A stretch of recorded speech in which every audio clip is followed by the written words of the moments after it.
Okay, so we've been through several things here, and I'm going to kind of get down to the crux of how to actually finish up your backing track.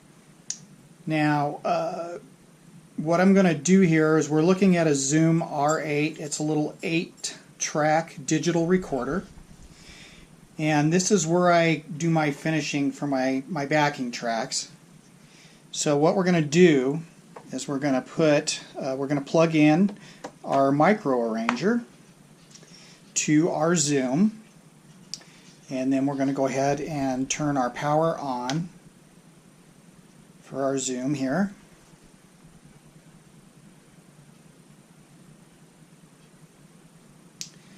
Okay, and then what we're going to do is we are going to create a new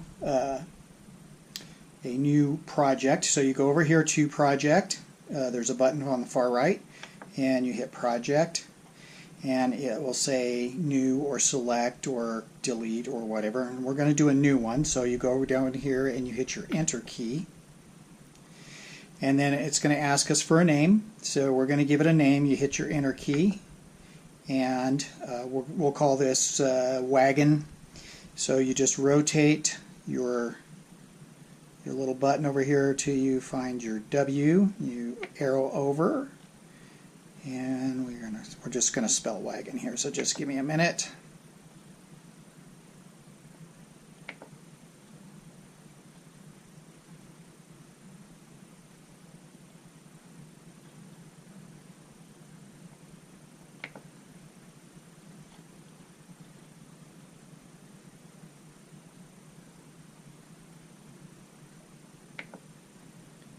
And then we'll just leave that last one blank, and then we're going to hit Enter, and then to actually create the file here, we're going to punch the bottom arrow down here to execute and hit our execute. So now we've created a file for our backing track, and I am going to record this into track 1. So I'm going to hit my track 1. I'm going to turn the other track off, and then I'm going to go up here to where I'm in input 1, and I'm going to turn this on, and then I'm going to go up here to my MicroArranger, and I'm going to hit my play button. Or I'm sorry, yes, what we're gonna do is set our level first. So I'm gonna hit my play button on my MicroArranger, and you can see that we're counting it in here.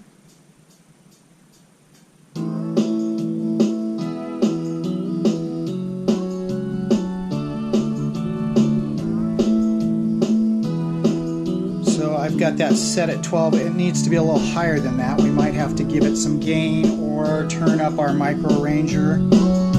There we go. I like to record at right around 6. So I'm going to stop that. And that will create your file. And then we're going to go ahead and we're going to check our levels. We're going to record into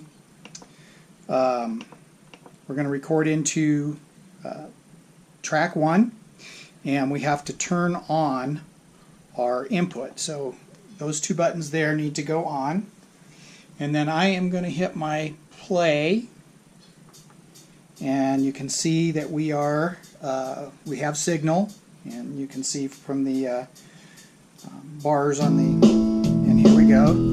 So we're going to drop, you can see track 1's playing a little high, so we're going to drop her down to about, we're down to about 6 here. And that looks like a good place to start. So I'm going to stop this. And now you come over here and you hit your record button, and you're ready to start your record. So we're going to record into track 1. I'm going to hit my play button here, and then I'm going to hit my play button on my MicroArranger. So here we go.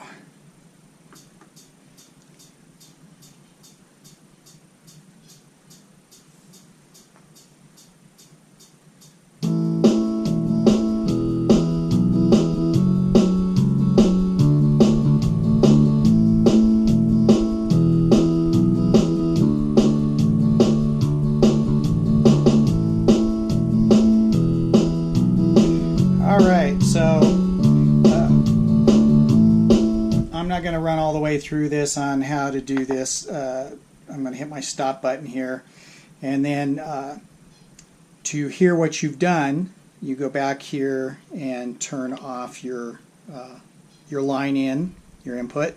Change that light to green, which is playback, and then you have to hit your stop and your rewind button at the same time, and that will take you back to 0. And then you can hit play, and that will play it back. Now at this point you have to have a cable put into your output and then into your PA, or you can listen to it on your headphones, but you don't want to have your input on and plugged in and your output plugged into your PA at the same time. So in order to do that, I would have to unplug this and then plug a line into the PA so I could listen to it playback. I'm going to follow pretty much the same procedure for all parts of this. So if I had other parts that I wanted to record here, I would come in and I would record, like for example, my guitar part for my intro. Let's just say I want my chording guitar part in. I would put 2. I would plug my guitar into either input 1 or input 2, and then turn that input on. Hit my stop and rewind and take it all the way back to 0, and then you leave this one on play and this one on record, and you can play that back. You can listen to the music and you can play your guitar part, and you'll have a guitar in 2 and your backing track, your initial backing track, in 1. And I will call that a video. So we'll come back and review and go into this in a little more depth at a later time. Thank you for joining me.